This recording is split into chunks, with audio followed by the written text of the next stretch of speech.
I've been digging into the world of hotels lately, and here's what I see going on. There's a lot of really big opportunities out there, but also some really incredibly tough challenges. It's an interesting time. You've got rising costs, increasing guest expectations. That's nothing new, but it's getting worse and worse by every passing day. There's a labor market that just isn't going to cut you a break right now. Every day, some new technology promises to make life easier, but somehow just ends up adding another layer of complexity and training and service issues and all sorts of other things. But here's the thing. I think the industry is solving problems it thinks it has instead of problems its best customers actually care about. I'm David Allison. People call me the values guy, and I like that title.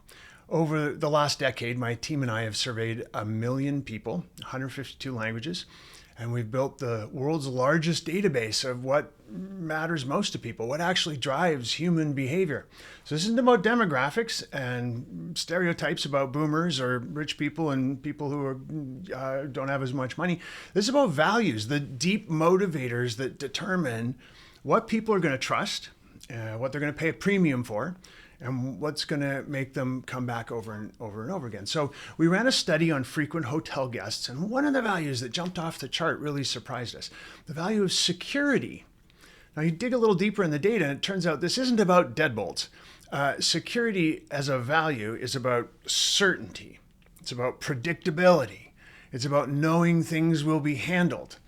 People who travel constantly, like me, we live in a state of low-grade uncertainty all the time, and that's getting worse with every passing month and every passing year. Flights are getting canceled, meetings are being moved around, plans change every 6 hours while you're in the air and you land, and then something else has to happen. It can be really messy. So when they walk into a hotel, they just really want one thing, the confidence that this part of their life is buttoned down and taken care of. And what's the industry doing? Chasing this phrase, surprise and delight, which honestly can feel kind of exhausting to a road warrior like me, if we still use that term. We don't really want surprises. The data backs me up. This isn't just about me. They want the room to be exactly as expected. They want the check-in to be seamless, the Wi-Fi to work, the restaurant to be open when they say it's open and when I'm hungry. Not when it works for the hotel team, but for when my stomach says it's time to have some nourishment. That's the security they're looking for. It's not sexy, but it's magnetic to the people who matter most to your business, frequent travelers. And that's just one value we found. We found 4 that are wildly different for frequent hotel guests compared to everybody else in the population. Each one of these values connects directly to a challenge that the industry is facing right now. And each one points to a completely different solution than what most hotels are doing, what most hotels are currently chasing. Because think about it. Let's take this right down to its simple form. Every issue in this industry just comes down to people. And people are all driven by their values. That's not a theory.